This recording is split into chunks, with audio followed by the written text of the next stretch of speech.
नमस्कार दोस्तों, welcome to my YouTube channel TRV question cues में आपका हार्दिक स्वागत है। तो दोस्तों, आज मैं आपको VLI 013 की जो इम्पोर्टेंट जो नोट्स हैं उनकी क्लास लेकर आया हूं। तो इस वीडियो के एंड तक बने रहे ताकि आपको वीडियो समझ में आए। ठीक है, तो दोस्तों चलते हैं वीडियो की ओर। जैसे कि आज मैं आपको VLI 013 के बारे में बात करेंगे। इनके इम्पोर्टेंट जो फैक्ट हैं उनके बारे में हम बात करेंगे। ठीक है, तो चलते हैं। फर्स्ट है जो फेमस फर्स्ट फैक्ट। जो फेमस फर्स्ट फैक्ट हैं वो क्या है? एक ये हैंड बुक, जो हैंड बुक का उदाहरण है। किसका उदाहरण है? एक हैंड बुक का एग्जाम्पल है फेमस फर्स्ट फैक्ट। ठीक है, तो ये आपको याद रखना है कि जो फेमस फर्स्ट फैक्ट है ये किसका उदाहरण है। तो ये किसका उदाहरण है? हैंड बुक का उदाहरण है। ठीक है, अगला है जो किसी देश के त्योहारों के बारे में जानने का स्रोत क्या कहलाता है। ठीक है, तो जो देश में जो त्यौहार होते हैं, वो जो त्यौहार होते हैं उस जो उनको जानने की जो जो स्रोत हैं, सोर्सेज हैं, वो क्या कहलाता है? तो आपको याद रखना है ईयर बुक। ठीक है, ईयर बुक, जो कि ईयर बुक इंग्लिश में ईयर बुक आएगा, तो आपको हिंदी में अगर देखा जाएगा तो वार्षिक इंगी। ठीक है, तो आपको ये याद रखना है जो देश में जो त्यौहार होते हैं अपने देश में, तो उनको किस स्रोत में देखा जाएगा? ईयर बुक में। ठीक है, तो आपको ये याद रखना है ईयर बुक। और जो ब्रिटेन का जो वर्ल्ड लैंग्वेज डिक्शनरी में कितनी भाषाएं हैं? 7 भाषाएं उपलब्ध हैं। कितने?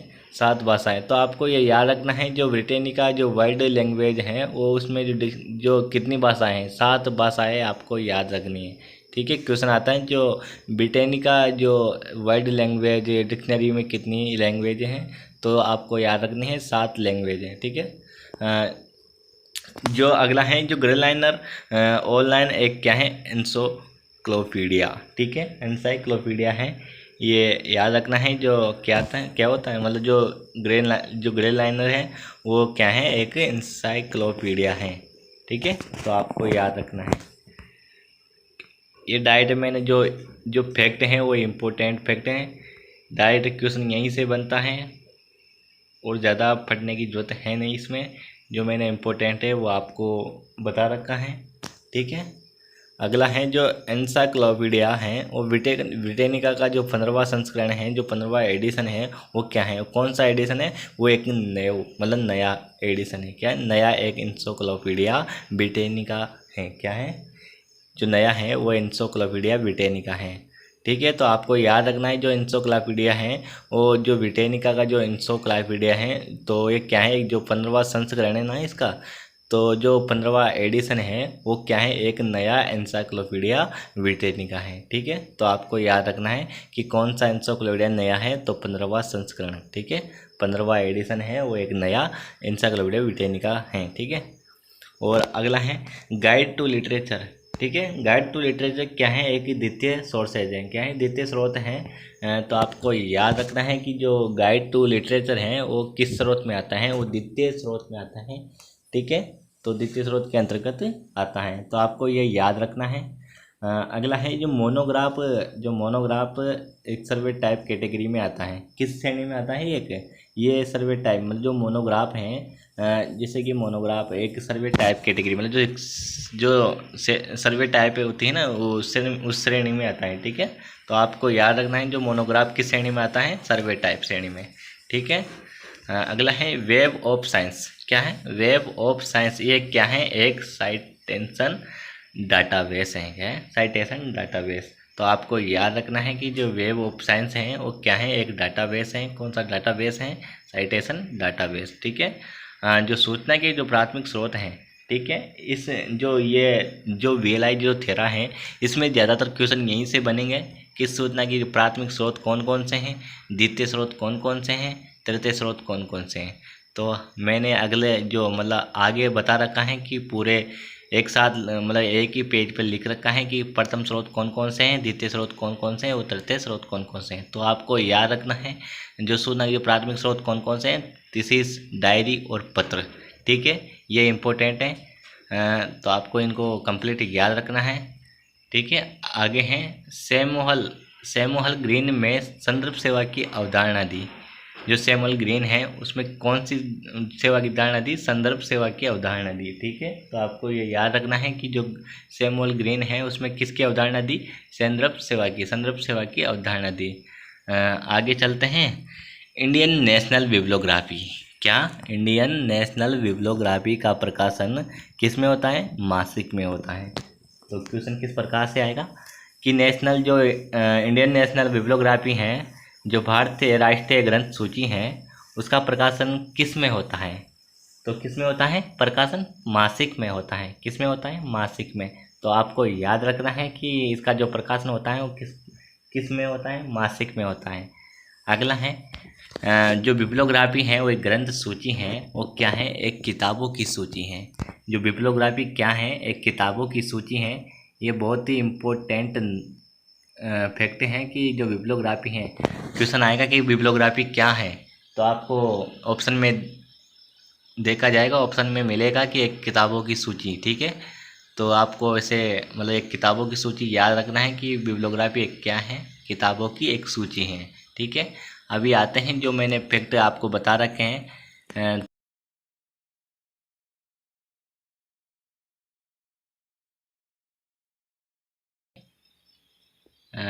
यहाँ से बहुत सारे क्वेश्चन बनेंगे आपके। प्रथम स्रोत कौन कौन से हैं, द्वितीय स्रोत कौन कौन से हैं, तृतीय स्रोत कौन कौन से। ठीक है, तो मैंने ये आपको एक ही पेज पर एक साथ मैंने आपको तीनों स्रोत के नाम बता रखे हैं। इनको आपको कंप्लीट याद रखना है। ठीक है, तो मैं आपको एक बार बता देता हूँ कि कौन कौन से स्रोत हैं। जैसे सूचना प्राथमिक स्रोत, द्वितीय स्रोत। ठीक है, अब जो प्राथमिक स्रोत हैं वो कौन कौन से हैं? जो प्राथमिक स्रोत हैं, एक तो है शोध प्रतिवेदन। ठीक है, शोध प्रतिवेदन। दूसरा है सम्मेलन की कार्यवाही। जो तीसरा है क्या है? व्यावसायिक साहित्य शोध। चौथा है मतलब रिपोर्ट, आधिकारिक प्रकाशन, शोध प्रबंध। 100 अप्रकाशित स्रोत, मानचित्र और चार्ट, शोध मोनोग्राफ और पांडुलिपियाँ और समाचार पत्र, हस्तलिखित लेख। ठीक है, ये तो क्या है? प्राथमिक स्रोत हैं। क्या है? प्राथमिक स्रोत। तो आपको ये याद रखना है कि प्राथमिक स्रोत कौन कौन से हैं। ठीक है, द्वितीय स्रोत चलते हैं। द्वितीय स्रोत कौन कौन से हैं? द्वितीय स्रोत हैं सामयिक, नियमावली और सूची है, अनुक्रमणिका है और ग्रंथ सूची है, सार हैं, राज्य की कला है, समीक्षा है, ग्रंथ हैं, आत्मकथाएं हैं। ठीक है, इतिहास हैं, सिद्धांत हैं, शब्दकोश हैं। ठीक है, और विश्वकोश हैं और हैंड बुक प्रबंधन है, प्रक्रिया है, समीक्षा पत्रिका है, संदर्भ ग्रंथ है, सारणी है। ठीक है, तो आपको याद रखना है क्या क्या है। तो ये सब आपको कंप्लीट याद रखना है कि कौन कौन से द्वितीय स्रोत हैं। ठीक है, और जो तृतीय स्रोत हैं वो कौन कौन से हैं? तृतीय स्रोत ज़्यादा नहीं है, एक तो निर्देशिका डायरेक्ट जो ये होता है। ठीक है, तो आपको याद रखना है तृतीय स्रोत कौन कौन से हैं। निर्देशिका, वार्षिक शोध की सूचियाँ, संगठनों की मार्गदर्शिका, व्यापार मार्गदर्शिका। ठीक है, तो आपको इनको तीनों को याद रखना है कि कौन कौन से स्रोत हैं। ठीक है, प्राथमिक स्रोत कौन से हैं, द्वितीय स्रोत कौन से हैं, तृतीय स्रोत कौन से हैं। ठीक है, आगे चलते हैं।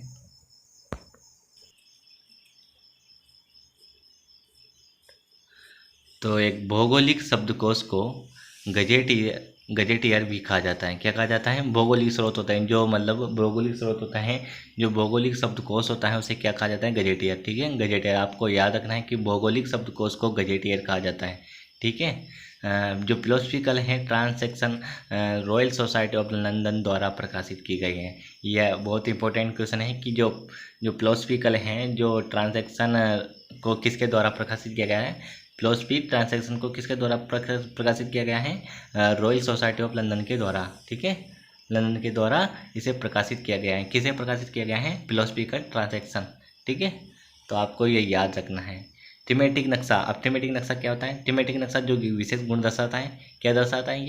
ये जनसंख्या, वर्षा अथवा प्राकृतिक संसाधन, इनको दर्शाता है। जो थीमेटिक नक्शा होता है वो एक जनसंख्या, वर्षा अथवा प्राकृतिक संसाधन, इनको दर्शाता है। ठीक है, तो आपको ये कंप्लीट याद रखना है कि किन किन को दर्शाता है थीमेटिक नक्शा। जो थीमेटिक नक्शा है ना, वो आपको क्वेश्चन आएगा कि थीमेटिक नक्शा किन किन को दर्शाता है, कौन कौन से गुण हैं विशेष गुण को दर्शाता है। ठीक है, तो उनमें ऑप्शन में आएगा जनसंख्या, वर्षा, प्राकृतिक संसाधन, ठीक है, प्राकृतिक संसाधन आदि, ये आपको याद रखना है। ठीक है, आगे है कि readers guide to periodical literature है, ये क्या है, एक अनुक्रमणीय पत्रिका है। क्या है, एक अनुक्रमणीय पत्रिका है। आपको याद रखना है कि रीडर्स गाइड टू जो पीरियोडिकल है लिटरेचर है, ये क्या है, एक अनुक्रमणीकरण पत्रिका है। क्या है, अनुक्रमणीकरण पत्रिका है। ठीक है, तो आगे क्या है, इंडियन साइंस अब्स्ट्रैक्ट। ठीक है, इंडियन साइंस अब्स्ट्रैक्ट ये किसके द्वारा प्रकाशित किया गया, निस्केर के द्वारा प्रकाशित किया गया है। ठीक है, तो आपको याद रखना है कि जो इंडियन साइंस अब्स्ट्रैक्ट है ये किसके द्वारा प्रकाशित किया गया है, निस्केर के द्वारा। ये बहुत इंपॉर्टेंट जो क्वेश्चन है वो बहुत इंपॉर्टेंट क्वेश्चन है, पिछले साल आया था ये क्वेश्चन कि किसके द्वारा इंडियन जो साइंस अब्स्ट्रैक्ट है किसके द्वारा प्रकाशित किया गया, निस्केर के द्वारा। ठीक है,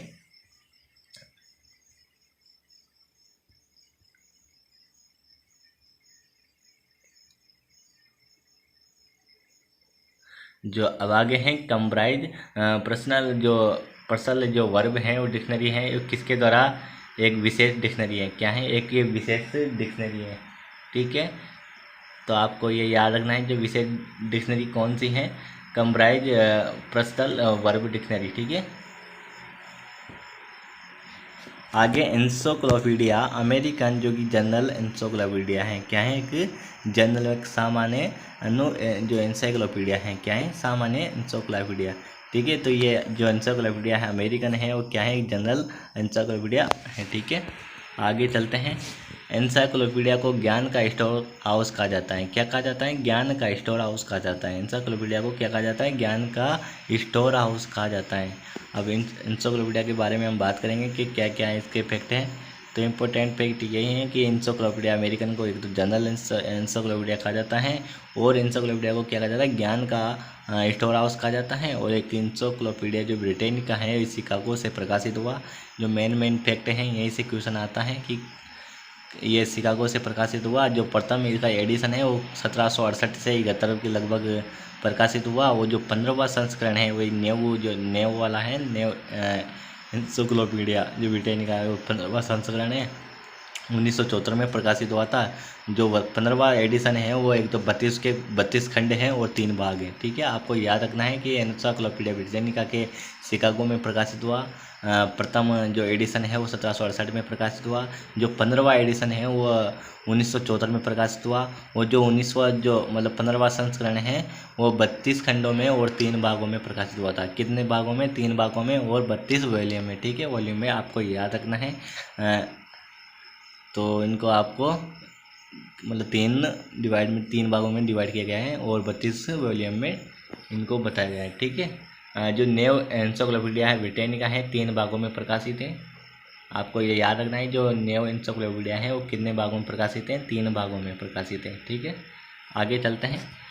प्रलेखों को 3 श्रेणियों में विभक्त किया गया है। प्रलेख होते हैं उनको कितनी श्रेणियों में विभक्त किया गया है, 3 श्रेणियों में। ठीक है, 3 श्रेणियों में विभक्त किया गया है। प्रथम, द्वितीय, तृतीय किसके द्वारा, ग्रोगन के द्वारा जो प्रलेख होते हैं उनको 3 श्रेणियों में किसके द्वारा विभक्त किया गया है, ग्रोगन द्वारा। प्रथम, द्वितीय और तृतीय 3 भागों में बताया गया है ग्रोगन के द्वारा। ठीक है, आगे है कि इंडियन रेफरेंस एनुअल जो एनुअल है। ठीक है, इंडियन रेफरेंस एनुअल किसके द्वारा प्रकाशित किया गया है, पब्लिकेशन किसके द्वारा, डिवीजन जो पब्लिकेशन डिवीजन किसके द्वारा, गवर्नमेंट ऑफ इंडिया के द्वारा। ठीक है, सरकार के द्वारा, भारतीय सरकार के द्वारा इसे प्रकाशित किया गया है, पब्लिकेशन डिवीजन। ठीक है, तो आपको याद रखना है कि जो इंडियन रेफरेंस एनुअल है वो किसके द्वारा प्रकाशित किया गया है, publication division government of India के द्वारा प्रकाशित किया गया है। ठीक है, आगे हैं कि नॉन डॉक्यूमेंट्री सूचना, जो नॉन डॉक्यूमेंट्री हैं उसको सूचना की जो वे स्रोत हैं जिन्हें किसी भी रूप में रिकॉर्ड नहीं किया जाता। जो नॉन डॉक्यूमेंट होते हैं वो ऐसे स्रोत हैं जिनको मतलब रिकॉर्ड के रूप में नहीं किया जाता। ठीक है, जिसे किसी भी रूप में मतलब रिकॉर्ड नहीं किया जाता। ठीक है, तो नॉन डॉक्यूमेंट्री क्या है, ये सूचना के वे स्रोत हैं जिन्हें किसी भी रूप में रिकॉर्ड नहीं किया जाता। ठीक है, तो आपको ये याद रखना है। अगला है फीडबैक। क्या है, फीडबैक मैकेनिज्म। जो फीडबैक मैकेनिज्म है CAS सेवा का भाग है। किसका भाग है, CAS का सेवा का भाग है। तो आई होप आपको मेरी वीडियो समझ में आई होगी। अगर जो आपको जहाँ पर डाउट है वो मुझे कमेंट में बताइए कि यहाँ सर ये क्या है, ये समझ में नहीं आया, तो मैं आपको अगली वीडियो में उसे समझाने की कोशिश करूँगा। ठीक है, धन्यवाद, थैंक यू।